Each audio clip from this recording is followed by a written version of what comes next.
welcome to MTU Public Relations students' second webinar, where we'll be diving into the world of influencer marketing and in particular how it impacts our world of public relations and how it's done so recently. We have a fantastic mix of speakers with us here today. We have Shauna, content creator and former MTU graduate.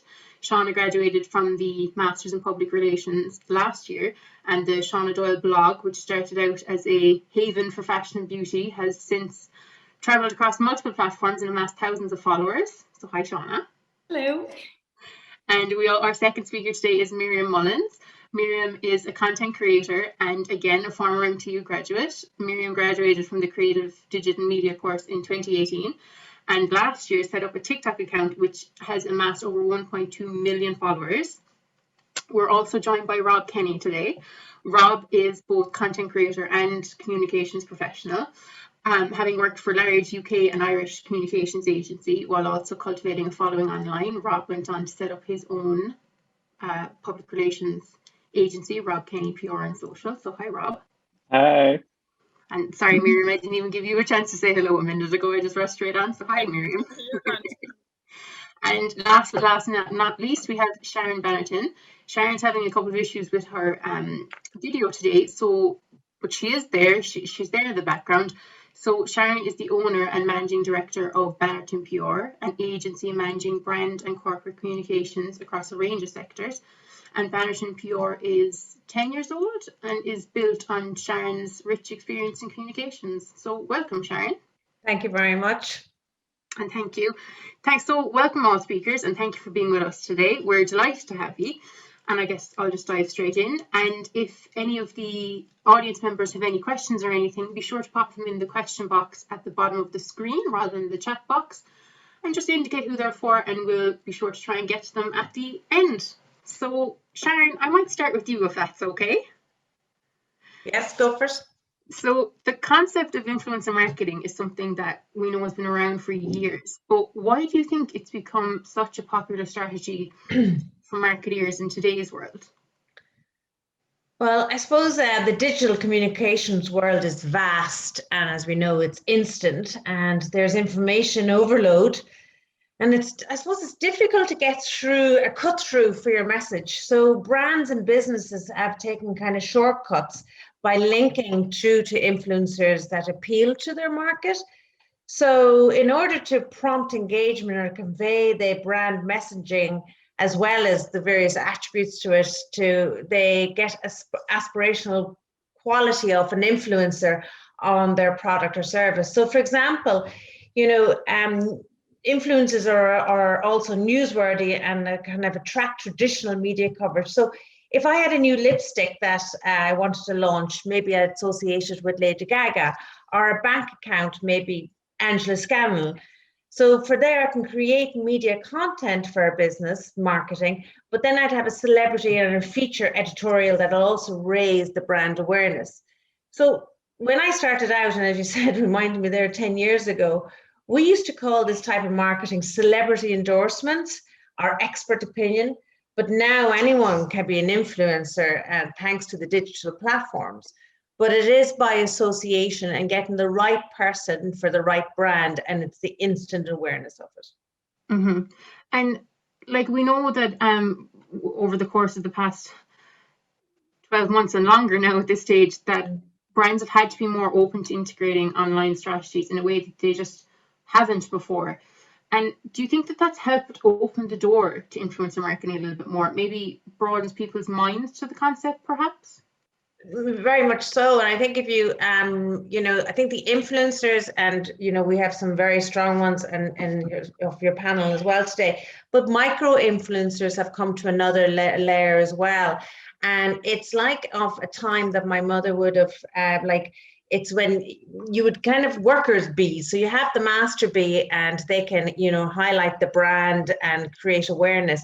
But the micro influencer would have a good following in his or her location or community or a special, following.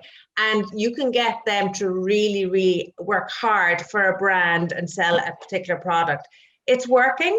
it's getting another level of engagement. And if I take a client straight off the bat that's kind of local in a sense that it's national Kilkenny design, their brand would have been seen pre-COVID as kind of a old-fashioned in some which ways. I don't know if it's because of the food and the style, but in the last year, the brand has turned around, and the actual buyers and the audience and the demand has really kind of turned around because we now use quite a lot of influencers. And that would range from an older cohort, from say Anna Daly, right down to young micro influencers. So it has had a big impact, but it's not, we don't just randomly choose somebody and it's just because maybe somebody, you know, it seems to go good. It has to align with the brand culture and the brand message. Absolutely.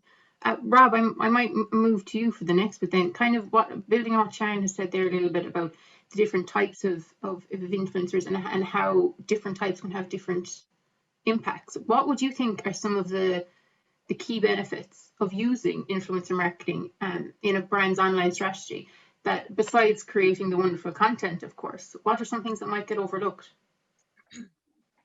God, that's such a broad question. And it's so campaign and brand. Pick whichever you like from it, and go with that. So I suppose that's a real kind of the basic level question. It's pretty much like, why do brands use influencers? So I mean, there's so many reasons, like it could go on and on and on, but the top two main ones are association / messaging and reach. Like, this is the real basic, like, Cliff Notes version. So more people are watching Lisa Jordan's story than watching Ireland AM every day, or James Patrice's stories than Ireland AM, which is like baffling to the mind when you actually think about it. All the teams behind Ireland AM, all the staff, you know, how much a sting costs from a brand, you know, to be on Ireland AM. So one girl with her phone in Cork reaches, you know, more than that TV show. It is insane. So, I mean, the reach will always be one of the main reasons, of course, brands want to work with influencers, but then association is so important. So like, imagine you had a really high fashion, launching a new really high fashion new women's wear. Maybe someone like Lauren Arthurs or Louise Cooney are the obvious fit. Or like the way you can build on your brand image by who you choose. So like, one of my clients is the Handmade Soap Company, for example, and we're currently putting our ambassador list together. So we're looking at Irish ambassadors who are all about sustainability, but who also have like a strong interest in interior design. So the way you can build your brand message through who someone naturally is, or innately, is so strong. But I mean, there's so many more benefits. You really bring campaigns to life through influencers. Like, I do all of the influencer marketing for Virgin Media. So I don't do their PR, I just do their influencer marketing. And currently we're working with Michael Fry and Fanula J on loads of things, and others like Greg O'Shea and stuff. But the way you can bring campaigns to life through an influencer's personality and through their natural talents, but then on top of all the content creation you get from them that you plan through your campaign, they then have this huge reach. So it's just this double-edged sword. And our brands, do you ever find that that your clients, I should say, are they ever surprised? But you mentioned that like Ireland AM, the work that goes into Ireland AM, and then say, like, as you mentioned, Lisa Jordan, like, this girl on her phone can reach so much more than the Ireland AM team. Like, are brands ever surprised by just the sheer level of like response they can get from a content creator? They actually become immune to it. No, that's so unfair. When you're doing it for ages with them, they become immune to it. And I have to like shout at my clients, be like, it's a really big deal that you're on James Patrice's story, or whoever it is. Because like, yeah, you're constantly just like, if we do a campaign for whatever it is, and you know, with influencers, it's the same as media. It's either paid or earned. So like, we might do X, Y, and Z campaign for whatever client, and we're just doing earned influencer work. So you're not paying them, basically. In that situation, you never get their views, and you never ask for their views. It's just like unspoken rule. It would just be so rude to do so. And it's happened for me where I've gotten freebies or whatever it is, or go to an event, or, you know, or a press trip, say, all these clever ways to get earned content from influencers. In other words, not paying them. and then someone asks you for your views, it's a total no-no. But if you're paying them, you get their views, and then you have this really clear, strong, result for your client about how many people saw, interacted, and engaged with your message. Mm-hmm. Yeah, and just supporting Rob there, influencer marketing has been around since dawn of civilization. Like Adam probably bit into the apple in the Garden of Eden because he thought Eve was cool. But it's really that the digital world has made influencer marketing more important. And that people's lives are very, very busy. And I follow Rob, and but people are very, very busy, and we're bombarded with information. So people look to distinguish, what is more relevant and suits them in bite size. And in the sense of Ireland AM, I'd love to have the time to sit down and watch it from beginning to end. But our lives are going. So now we're hooking onto people that we trust and we like, and we trust their opinion and give us a synopsis on something I'm interested in, and then for there it'll go. Mm-hmm. Totally. And that's actually a really important point. And this is more advertising generally. And PR, but this is kind of more relevant to advertising, is like we're consistently being bombarded with messaging everywhere, advertising.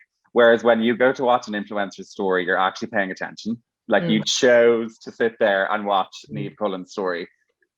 So you're genuinely paying attention, which is really rare in advertising. I was head of PR for Publicis Dublin, one of the biggest ad agencies in the country, for 5 years. And actually genuinely paying attention to advertising is a really big deal. Mm-hmm.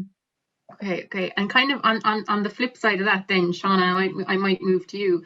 Like the guys have mentioned there about like the importance of of finding that right influencer, say. Mm-hmm. So like when you're approached by a brand, say, what are some of the steps that you might typically take when considering a partnership? Yeah, so a lot of the time, I'm really lucky in the sense that brands come to me now, whereas when I first started out, I was constantly like reaching out and like making up media kits and stuff. But I'm lucky now that I've kind of established my own personal brand and my name and stuff, and I've worked with brands in certain industries and niches, and then the results from that kind of speak for themselves. So I usually get, I suppose, inquiries from similar brands, so I can tell the second something comes into my inbox if it's something that I'm going to be a good fit for, or if it's something that's not even of interest to me or would be beneficial to them or my audience. And I think that's something that I have to take into consideration as well, is there's no point in taking on a partnership, even if I really like it, if it's not going to be beneficial to them, because they're not going to want to work together ever again. And for me, especially when running my page like a business, I always want to secure like long-term partnerships and have that like authenticity there. So like I prefer to have less partnerships and have them more long-term. So I always want to make sure that it's very beneficial to them as well. And I suppose because I do have the kind of academic background from all this as well, I realize the importance of return on investment and all the things that Rob was saying as well. So I do take all that into consideration before even replying. And then a lot of the time I look into who else have they worked with? Am I going to be too similar to other people? Am I completely opposite?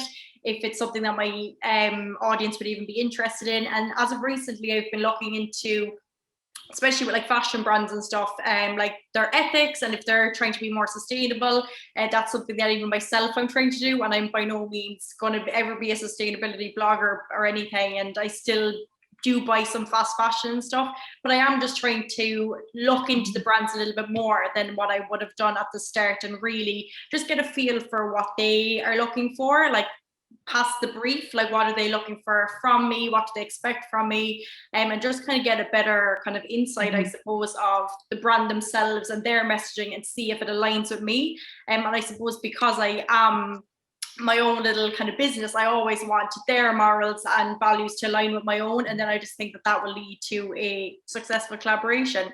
And just to support that, Shauna, like you know, from our standpoint, you know, dealing with you guys and the type of clients, you know, the type of content that we look at, what's the type of content that would appeal to the market.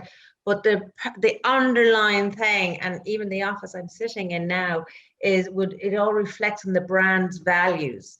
So that it has to be a reflection, the person and their everything they say and do, not just that they're buying in for this, going, yeah, I'm going to support because I like red and tomorrow I like yellow. It can't be that. It has to be quite consistent. Yeah, and I think that's kind of where sometimes influencer marketing can lose its respect and value, because if you're someone and you're constantly jumping ship or taking every opportunity, it can kind of lose that trust that you have built so hard to gain from your audience. And I always think that integrity and kind of just being like trustworthy and very transparent with your audience is very important. And that's kind of something that I'd always say as well when people reach out to me and say, I really want to do what you do, how can I get into this? And it is kind of all about not saying yes to everything, not taking every opportunity because you're trying to get out there, and just like staying yourself. I think a lot of the time people are under this impression that you're one person in real life and another person online, and having this kind of alter ego that you switch between. And that's kind of like my like, I'd never work with a brand if they were like, oh, but you can't like talk about this for a week beforehand. And not even in a competitor's way, because obviously I understand that's a huge part of business. But if someone was like, we don't like those chatty stories that you do, and we don't like when you do this, then that's not a clear fit for me and who I am. So I wouldn't want to work with a brand that doesn't want me for me, the same as I wouldn't work with a brand and say, but I don't want you to sell this anymore because that doesn't, you know what I mean? So it is all about just securing the, I suppose, the collaborations that are most natural and casual and similar for the client and for the audience. Well, done well, influencer marketing promotes credibility and trust that other marketing channels cannot. So, and that relies on there being a genuine, and this is the key word, genuine connection with the brand and some expertise or awareness around it. So that's the collaboration of both parties, you know, so there has to be that for both parties credibility, because, you know, these days it is a little bit like a witch hunt. Going, you know, 1 minute they're going for something. So it's very important that a brand puts its money around somebody that will happily be transparent and has that, as I said, genuine connection. And I think that's probably makes it more beneficial overall as an industry too, because you'd always hear like people are like, oh, that's just, her page is just ad and all this, you know, and people don't like that. And I suppose there's the happy medium between understanding, like Rob was saying, you need to be paid for doing your job. You're bringing a lot of reach, a lot of eyes to someone's business. You'd be paying a lot more to get your brand featured on TV or on radio or magazine, and the metrics are very hard to measure from that. Whereas when you're working with an influencer, you're getting a direct kind of reach to the audience you're looking for. So I think there's definitely that happy medium between respecting, because I saw a question coming in there about do kind of brands respect influencers? And I feel like the brand side definitely does. Sometimes it's more the audience that you need to be aware that. I feel like there's nearly a thing in our head that the second we see ad, it's like, oh, she was only paid to do that. She only, you know what I mean? So I think it is kind of about, look at all the ads we see all day long and we don't even like think twice about it. Like we see ads on TV, on radio, on bus shelters. And then it's nearly like, sometimes there's this negative connotation of when a content creator does it. So I think it's about finding the happy medium. And like you're all saying throughout, the importance of transparency and being a right fit, I suppose, is the key message of all of this. And kind of pulling from what you're saying there about the right fit. Miriam, I might move to you next, if that's okay.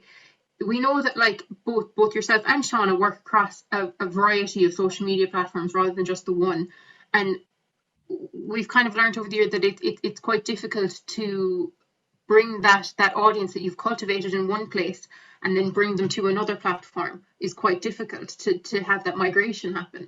So is there any like effective strategies that you think that influencers can use to get their audience to follow them from one destination to another, one platform to another? To be honest, I think, well, obviously consistency across all platforms if it's possible. Like myself, like I do YouTube, TikTok, Instagram. And TikTok, I think anyway, is just like a ripple effect. Like I do this thing sometimes like once a week where I'll be like, oh, I go live on TikTok and I'll be like, follow my Instagram. And just from that live on TikTok, because obviously it's my most followed platform, I could gain like 100 followers on my Instagram just from that, because people, you're constantly getting new followers on a platform and they don't think about going on to other things. So like, just don't be afraid to just do something like that. Go live and just, you know, constantly say like, oh, go watch my new YouTube video, go follow my Instagram, or just post something, go support it, whatever. And people, I don't think people mind doing that. If they actually really support you and they follow you and they enjoy your content, then they will do it. Like, you know? Like Rob said, they're actually there. It's not another advertisement. They're there to see what you're doing. Exactly. Yeah. So that definitely helps. TikTok has a fantastic traction for us on the youth markets, and it really is working. But I found it was very hard to transition the clients into it, because maybe their kids at home or someone they knew was doing it. And especially during lockdown, it became like a fantastic, phenomenal, fun platform. But it is now getting taken serious, which is good to see. And, you know, as I said, it talks in a different language, it presents itself so differently. Whereas right now, I would sit permanently on corporate clients anyways, LinkedIn. And a lot of people don't realize that has absolutely taken over in the last year.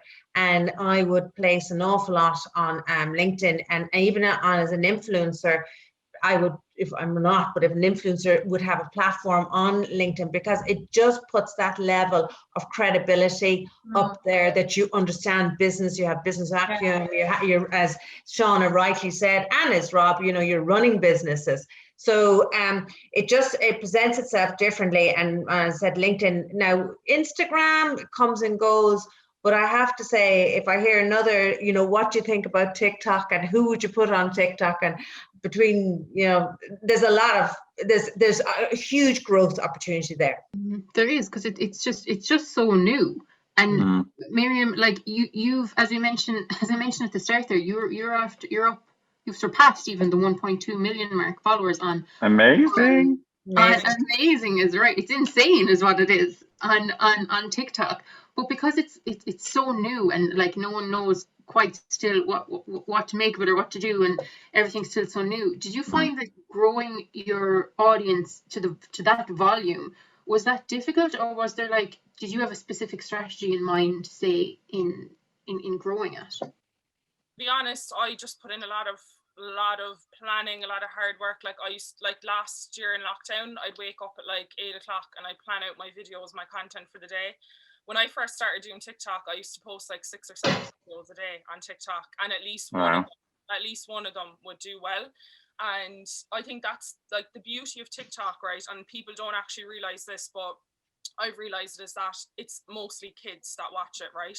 And with the kids come the parents. The parents want to know what the kids are watching. So then you have the parents that are watching you. Like the amount of parents that come up to me when I'm doing my food shop, they're like, oh my God, my daughter watched you. I started watching you. Like, it's crazy. And I don't think people realize that, because obviously it's a younger platform, and like I try, like my content is very PG, like my audience is quite young, but I think it's a good thing, because obviously that opens up more opportunities and stuff, and you have like their aunts and uncles or brothers and sisters watching you as well. So I genuinely think that's why I kind of grew quickly on TikTok, because I don't know, maybe it's like when one person starts watching, they start telling others, oh, you need to see this video, or you need to watch this person. Whereas I think as well, Miriam, your TikToks are like full-on productions. Like you put so much effort into them. They're absolutely brilliant. And I feel like sometimes people are like, oh, TikTok is just like lip syncing or doing it like trending dance. But the people who stand out are the people like yourself who literally like have like all these different characters and like a whole theme to it. And like I even find myself going through your TikToks and like being there for hours, because they're just so funny and so enjoyable. And I think as well, because there's so many like Irish jokes in it, because you have that niche as well of like things only Irish people would understand and stuff. It's just like so relatable, and then people are like tagging their friends and sharing it and stuff, and then leading to even more eyes. But yeah, your content is like another level on TikTok. It really is like little productions. But coming from a business side of it, Miriam, you hit the nail on the head, where I would be intrigued for a client. is that kids are the influencers and the parents are the decision makers. So you're teaching little kids I want, oh, I must get that. And the biggest sale product that was sold for Christmas last year was a green background screen and the circular light and all those gadgets, because kids started making their own and put more production. But the mom and dad who spend the money then are the ones that when the kids influence them and say, I want, or we should, or whatever, it then, and so it works across both then. Yeah. Mm-hmm.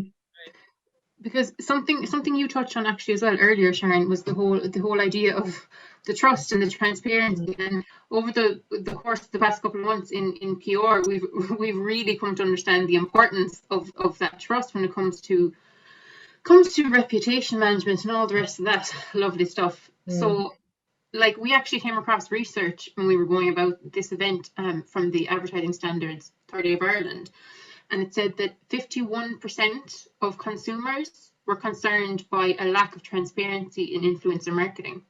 Yeah. So like as a PR professional, how do you suggest we bring this number down? Because as we've heard here now today, that there should be no need for that. So how do we go about bringing that number down? That's a tough one, like any marketing influencers or social media platforms, they need to be held accountable. And, currently there are no laws that deal specifically with social media or influencer content in Ireland. And although legislation is in process, it's not there. So I guess maybe the national bodies like the ASAI should produce more guidelines and a code. But even though there is things, there's no enforcement for breaches. And that's something, as you said, what happened last year, there's no enforcement for breaches of consumer trust. And they're very, very weak. So for me, it's again, kind of reinforcing everything we said there. The commercial messaging influencing can circulate damaging opinions that is without basis or fact. Like actually yesterday, I don't know if you saw it, and I had totally forgotten about it. And probably Rob, you'd be able to help me here. That great the doctor in the UK, he's on the body shaming anyway. He said something very bad about one of the members of Parliament in Northern Ireland, and she's taken him to court. What he did was he put a tweet out and he withdrew it 2 weeks after, but it became very liable and there was no basis and there was no facts to it. So what's his name? Do you remember his name? I think I've heard this. Yeah, he's the handsome doctor, embarrassing. Oh my God. Christian, Yeah. Dr. Christian. And like that, in England, he was able to be taken to court and liable, and he actually has to show up in court next week in Belfast. In Ireland, that isn't the case.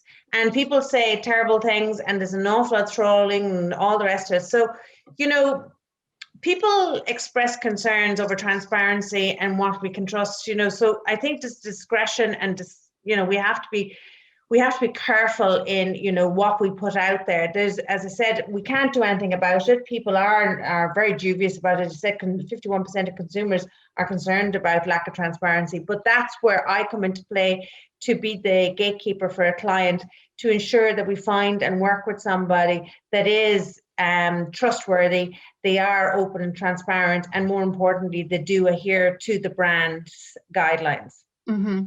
Because, like as you said, there isn't any regulations as such. Maybe there's time for more court challenges. Maybe we should do it. As I said, it is being done at the moment with Dr. Christian, and he's high profile enough. And he actually said that he didn't, for some reason, get all his court material. He knew nothing about it. Everything was said. We do get fined here. He did get, all right, you get fined. Well, that's we good. get fined, yeah. Like I won't name names, but we all know the influencers who have been fined for not disclaiming ads. So that does happen. And I think, to be fair to Irish influencers over the last few years, like none of us are breaking the rules. When it's an ad, we put up ad. And that's good. Mm-hmm. And even the gifted thing, everyone's doing #gifted now, which can go a bit far in my opinion. We won't go there. But tell me, Rob, how much is the fine? Is it enough to put someone off or be concerned? And is it monitored enough? Well, I definitely, a lot of people have had fines. Like a lot of the big ones. I know one story quite well. I won't name names. A mum from Dublin with hundreds of thousands of followers, and her fine was $3,000. Wow. And where does that fine come from? Again, without specifics. The ASAI. All right, they take it. Yeah. Because I have to say the whole hashtag ad and gifted and all that. I can never wrap my head around it and what each specific one means. It's actually really straightforward. So basically, no one really uses SP anymore. Well, you still can sponsored post. Most people just go with ad, or BA is brand ambassador. So I'm a brand ambassador for Spotlight Oral Care. So like I have a post up from them yesterday, and at the end it just says BA brand ambassador, which is just a much nicer, neater looking than ad. Yep. So like, would you not say, again, I'm aware of them, that's why I spoke of it, but do you not think the enforcement for breaches should be brought to fore a bit more awareness? Because I didn't know, I knew there was, maybe I didn't know about the fines, and I think that would be great for consumer confidence to note that maybe a name and shame to a point that it's listed that they didn't, these people, because obviously we are engaging with people, and it would be good to know to check their background. Now, as I said, we're very particular on brands we work with, our influencers we work with, but there must be somewhere that it could be challenged or checked, kind of like a background check on if they've been fined in the past. To be honest, I've heard of so many influencers that have been caught that like I wouldn't risk it. For a biscuit. yeah. Like just put the bloody ad on. Good to know. I'll be honest, that's one thing that I kind of find a little bit like, okay, if I go to a shop and I buy something, right, and I just say a bottle of water, and I say, oh, I got a bottle of water today, right? Like somebody could literally say, oh, Miriam Mullins is on her stories saying, because it happened to me before. I bought something. That's the worst, yeah. Someone reported me because I said I got this, but I didn't disclose whether it was gifted, if it was an ad, anything, but I bought it myself and I literally had proof that I bought it and everything. But that's one thing that really you just get used to those weird basement trolls over time and ignore them. That must be something very difficult that like a lot of other industries don't have to contend with on a day-to-day. They don't have to prove that they bought their bottle of water themselves and that they're drinking it. But like I said, like with every job, I'm sure working in the industry has its perks, but like with everything else, it also, I'm sure it has like its downfalls. Like we saw with Offaly influencer Rachel Gorey. I'm not sure if you saw like her late show interview recently, and just the sheer amount of horrific crap is the only word for it. Excuse my French, of all the stuff that she's gone through, and content creators can often fall subject to, we'll call it what it is, like online trolling and just this absolute hate. And she equally touched on that. I'm sure you saw how the messages of support got her through. So like and it's 500 to 1. Like you always have to, like when you get horrible messages, and like I got them, I'm sure we all get them, I just remind myself that it's not even 500 to 1, it's like 1,000 to 1, like the fabulous gorgeous messages versus the negative ones. So is that how you think that we can combat this whole cancel culture and just this cruelty online? Is that the best way, do you think, to the pandemic has made that go fucking insane. We won't even go there. Keyboard warriors are at their finest, aren't they? It's insane. Yeah. I mean, I was massively targeted by that bloody witch, Bloggers Unveiled, which like devastated me at the time. Like I was just so stressed and upset, but I actually built a really thick skin from it. And I think when you're an influencer long enough, even though I hate that word influencer, but like I started out as a Snapchat star, like lol. That's what I was labeled at the time with like James Kavanagh and stuff. And you just build a thick skin over time. I just don't care anymore. But not that's the answer. Yeah, and I'm like a Joe Blogs, like I just run a business. I'm not an influencer or anything like that, but I was running a huge campaign to do with politics a few years back, and I got trolled, and I swear at the time I honestly shut down my Facebook, my Twitter, anything. It was just, I couldn't, and I'm elder in a sense and I'm a professional, but it was just so much, it was very hurtful and horrible stuff being said. But it's so funny, roll on, and last year I made a comment in around the same kind of thing. And again, I got told, but I just laughed it off this time, because it's, good luck to you, good on you. What I did learn out of that is that, you can, as a person, a consumer or business, you can use the Irish courts, with regard to if you feel that you're being breached in a sense of slander, misleading information, incitement to hatred. So there is that, and I do know from a government levy that they're actually looking with regard to litigation to enable more powers here. Yeah, I think that's after being implemented already, because the Coco's law now, it's like a crime to an extent to be continuously harassing someone or stalking someone, and it can go from a fine to like being in court and even jail time. So there is definitely that accountability being brought in. But going back to like the point, it's so funny, isn't it? Like what Miriam was saying, like people have no bother being like reporting you for things that you didn't do and saying, are you paying your tax and stuff? And there's all these like rules for bloggers to follow, and then there's like no protection there for it. So it's kind of like, why is everyone so focused on the accountability about like paying your taxes, disclosing right, and then there is literally like very little kind of protection there in regards to literally protecting yourself online. So at least that there is being changes made there. I've seen on loads of people's stories now, and you know what, people are building up the courage as well to actually put a stop to it. I've seen a lot of people going to the guards recently and like calling it out. And you know what, sometimes I feel like you're probably better off just say nothing and like he all said, laugh it off and kind of ignore it, not read it, whatever. But if it does get to the stage of like defamation, slander, stalking, at least you can go to the guards now. I loved that movement. Sorry to interrupt you. That movement recently, I'm sure you've all seen it. Denise Kenny, Georgie Crawford, Julie Haynes, twins, and me, where they all were like united saying, if you don't like us, unfollow us. Literally, and you know what, that's just how simple it is. It's like you wouldn't sit and watch a full Netflix series, 3 seasons long, if you didn't like it. It's not a gun to your head, like just unfollow and find someone. And Denise Kenny is so good at it. She just says, if you're not enjoying someone's content, if they're pissing you off, if they're making you feel bad, like maybe they've too many Louis Vuitton handbags and it makes you feel worthless. If anyone's content is making you feel in any way negative, just unfollow them. Just unfollow them. Let that be the end of it. And then you won't end up. You won't end up being a keyboard warrior. But like, I do all the men's fashions. I think Ireland is just, we have a particular, I don't know. 100%. Because I even have friends in the UK who have like hundreds and thousands of followers, and they get like no bad messages. And the second you do anything out of your comfort zone here, it's like, and because they know influencers make money, like Ireland is just a funny country. Not all of us, Jesus, you'd hope 85% aren't.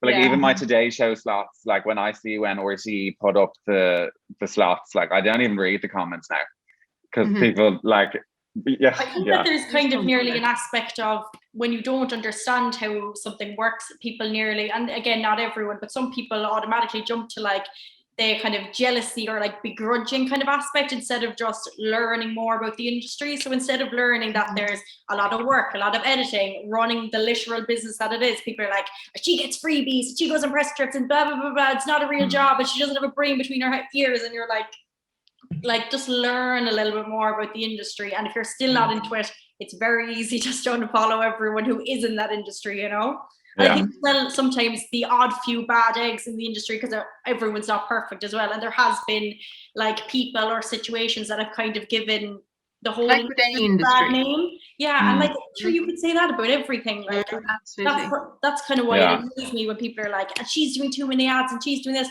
I think that you should be respected and paid for your work. You wouldn't go into a dentist and say, how many fillings have you done today? Like, what you're getting paid for all of that. I definitely think the message is changing. And I'd say that I remember that 51% figure a couple of years ago. I'd be surprised if it's as high. It's actually gone like higher. I saw one recently. My marketing lecturer, he might be here actually, Stephen Ray, and shared a really interesting is that Ireland?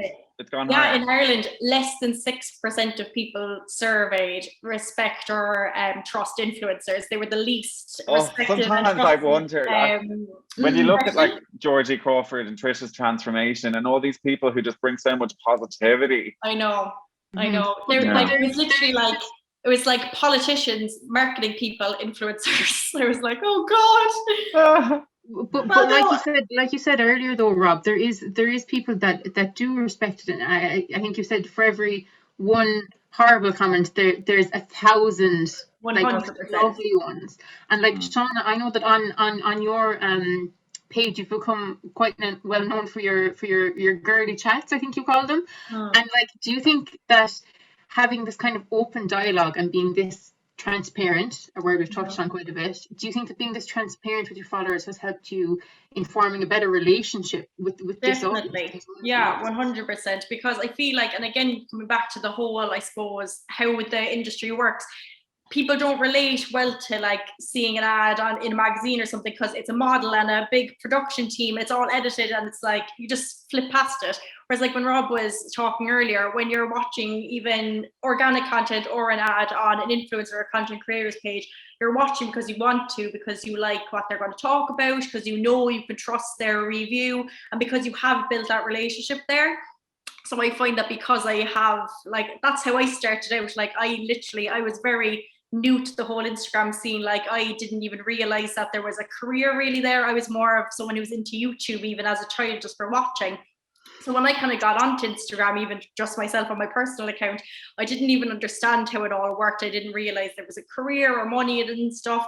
So I just kind of started off just like taking the bit of courage one day and coming on chatting, because I got a job in Mac, and I might as well come on and do some tutorials and talk about like how I got my job in Mac and all this.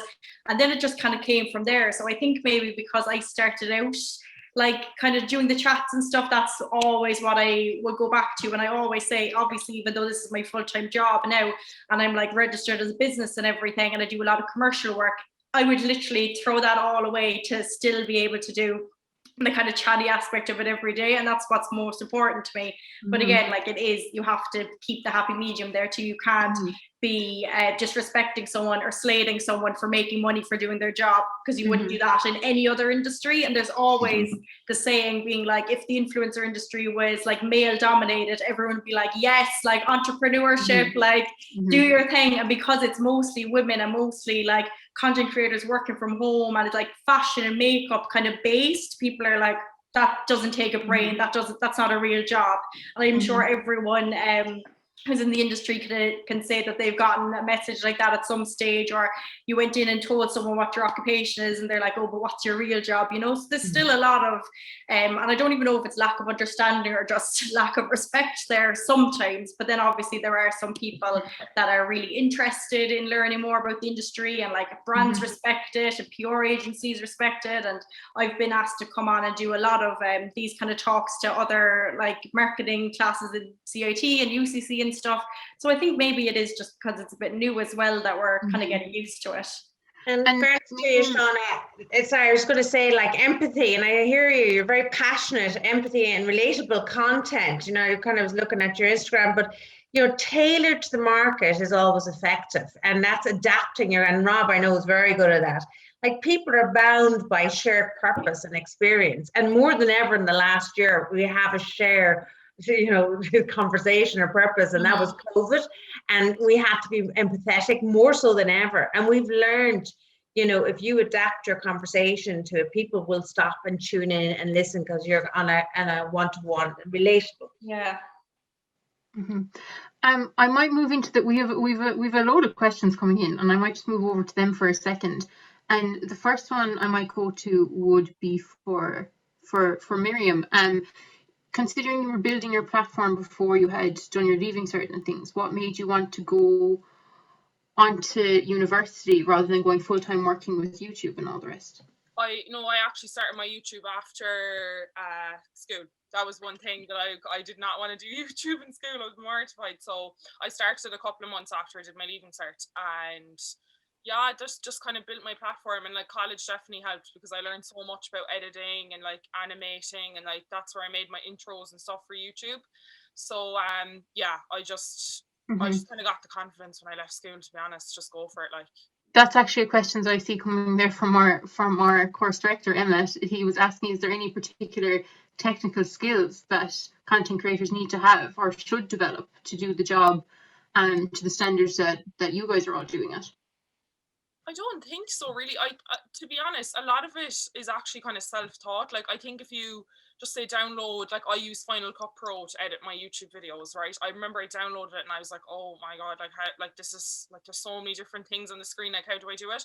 But like you can watch YouTube tutorials, like you can kind of just teach yourself, to be honest, which is the beauty, I suppose, of the internet. Like there's so many resources to just look yourself and find out how to edit and things. Even with TikTok, like I remember when I first joined TikTok, I had no idea how to put stuff together. I'd watch someone else's video and be like, how did they do that? But over time, you actually just learn as you go and stuff. So yeah. We have another question here it's for everyone. Rob mentioned that he doesn't like the term influencer, and that's something that I've heard quite a lot as well. Is that the same for the other speakers? And if so, why? It just has a negative connotation. It implies you're like tricking someone just by the nature of the word. So I mean, we all prefer content creator, but like influencer's too far gone now. I don't see it going anywhere. I know. But am I correct in saying that that's only because of the narrative that's around it at the moment, rather than your own personal preferences? Yeah. I feel like as well, like Rob was saying, influencer nearly sounds like you're like forcing someone into something or like having power over them. And I don't think you're like manipulating them. Yeah, I don't think any of us give off that vibe or would want to give off that vibe. Like I always say on my page, I'm like, I'm gonna do a haul. Get stuff if you want to. Don't get stuff if you don't. Like you're big and bold enough to figure it out for yourself. Like, you know what I mean? Like we're not these like powerful people. We're just sharing things that we have an interest in and with people who have the same interests. So I just think I hate that word as well, and I wish that it didn't become, I suppose, the name of the whole industry, because it is a lot more. It's kind of nearly kind of putting down all the work that's involved. Like content creator kind of sums it up a lot better.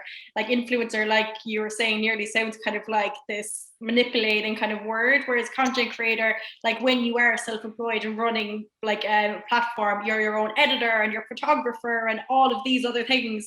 So it is kind of like a one-woman show or a one-man show, and you're doing like 6 or 7 different roles. So I think that content creator or digital creator or any of those words is probably better suited as well, given the amount of work that goes into these things. That's the thing, because so much work goes into everything that you do. Sorry, Shannon, if it is something that you want to do, you will be willing to learn, you will be willing to find out how to do something. If it's something you want to incorporate into your content, like that's all part of it as well, like, you know. And I feel like getting into it for the right reasons as well, rather than saying, oh, I wouldn't mind this now, it seems like an easy job, or getting some free things and a free trip. So I feel like the people that do so well in this industry and stay in it for so long, because I saw a comment coming in there being like, do you think the industry is going anywhere? The industry is only getting bigger. Like I think it's going to be like worth 20 billion by next year. And I think not that the industry will ever go anywhere, but I think that those non-authentic people, or the people copying content, or, you know, any of those things, the people who aren't transparent, like they might just like not be involved anymore or kind of get out themselves. But the industry itself will be there for the right people who are in it for the right reasons and putting in that effort and stuff. And so I don't think it's going to go anywhere. Yeah. For me, when we're doing a plan for a client, and I know Rob, you probably do, but when it comes to the influencer section, and we put that under marketing product or tool. So we look at that, you know, as it'll, you know, to kind of look into the future, it'll come and go as in fashion are, and then in ability to influence, which is key. And there's a competition, obviously huge competition in the influencer market, just as there is in any other. And as we kind of know, popularity and relevance will change. So right now, you know, who's the talk of, but it's keeping yourself relevant and what's happening. And I think as well, you know, if you look at Molly May Hague, am I the correct expression there. She was the girl in Love Island, and there she was all about before, and you know, fake nails, teeth, hair, everything, whatever it is. And now she's reinvented herself with the all natural look, and I'm being bombarded with stuff coming through. And so now she's selling herself and position herself in the marketplace like a Rosanna Roz Purcell, you know, in a sense that she's selling natural products as per her previous. So she knows now sustainability, environment, au naturel is all in. So she's done a complete 360 and she's gone back out. So it's but also, yeah, we talked about it before, like one day like red, next thing you like blue, but it also, she needs to rebuild and reposition herself. Now she already has a name out there because of her background, but it's keeping relevant and keeping credible right now as well. But when we do make that decision, it's important that we look at G-Guys as a marketing product and tool. That's how we look at it.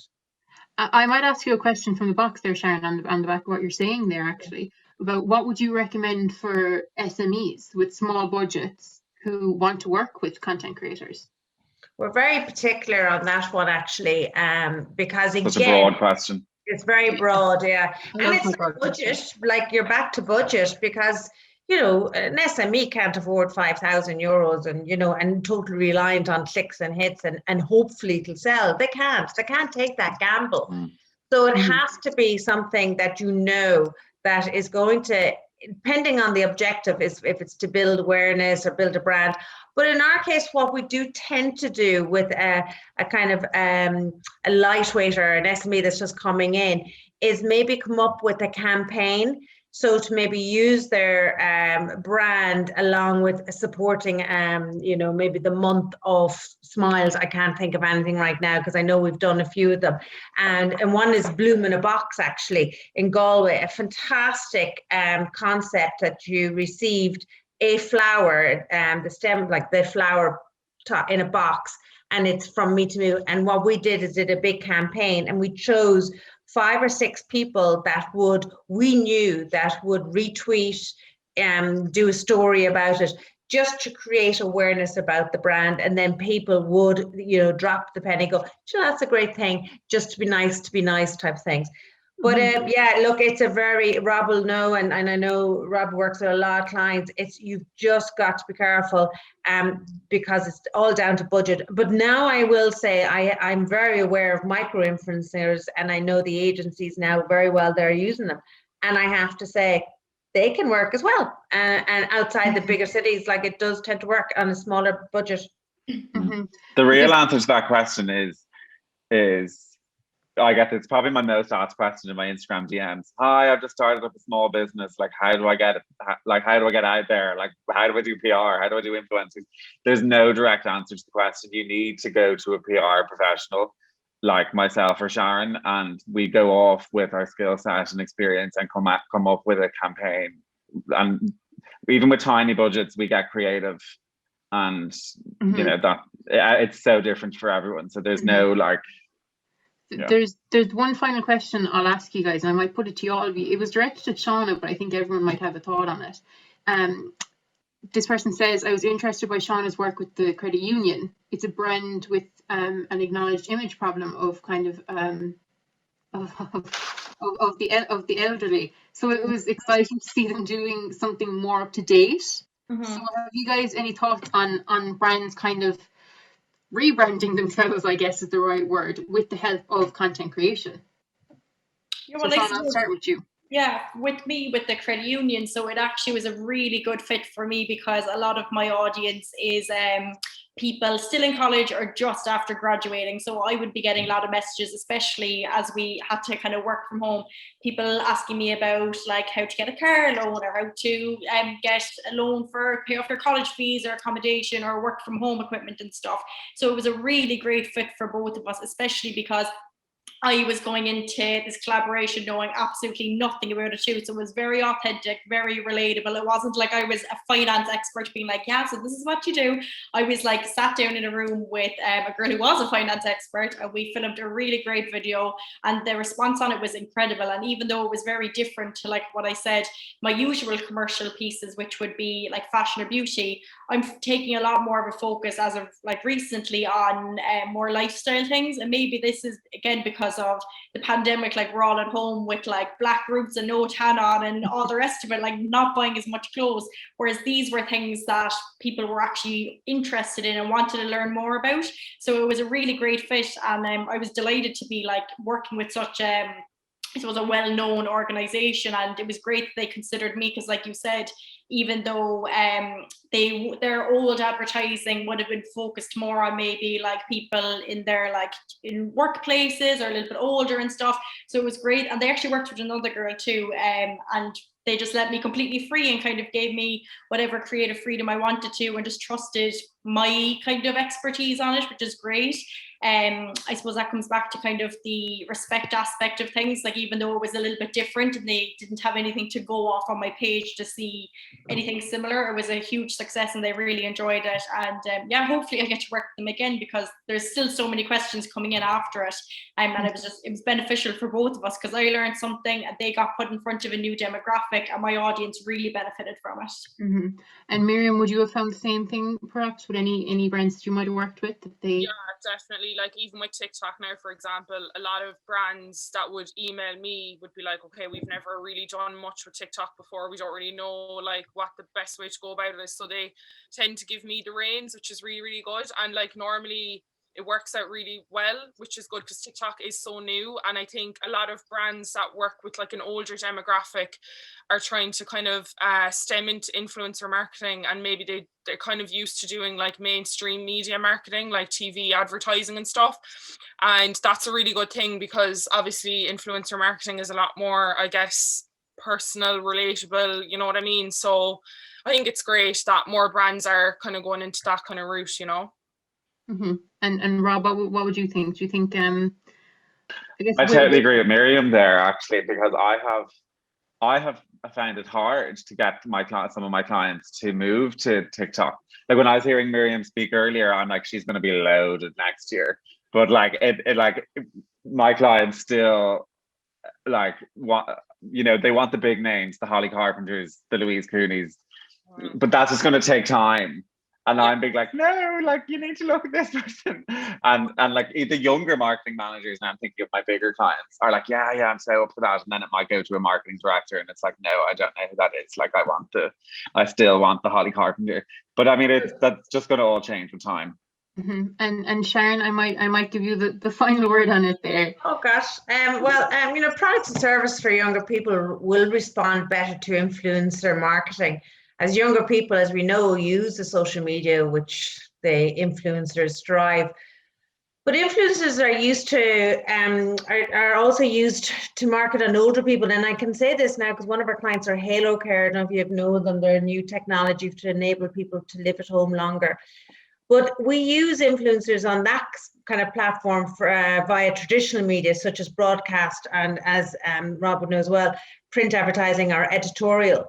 Mm-hmm. I suppose, any products and services, brands or businesses with a commercial offering can use influencer marketing support. But I feel that, anything that'll help affect the purchasing decision that are less significant, where the expertise or the opinion of the influencer is not the primary motivator, but more the positive brand association. And this leads me back into Halo Care, because the target there is the elders, but we also have the carers and the young. So we decided to bring in influencers in there because we've already proven that the older ones would like kind of access to these influencers, because to go back to the very, very beginning of our conversation today, it's short, it's snappy, it's relevant, it's to the point, and they like that. And we've seen strong engagement with it. Okay. Well, I think that was a beautiful way to finish it off, Sharon. I don't think I can say much more for it. And I could talk to you all day, but I know I can't, because you're busy people doing busy things. So all I can say to you is, on behalf of the Public Relations and New Media Masters students, thank you so much for taking time out of your day Thanks for to having chat me. with us. Thanks for having us. And have a good day. Thanks You so too. much, guys. Bye. Thank you very much. Bye-bye. Cheers. Bye.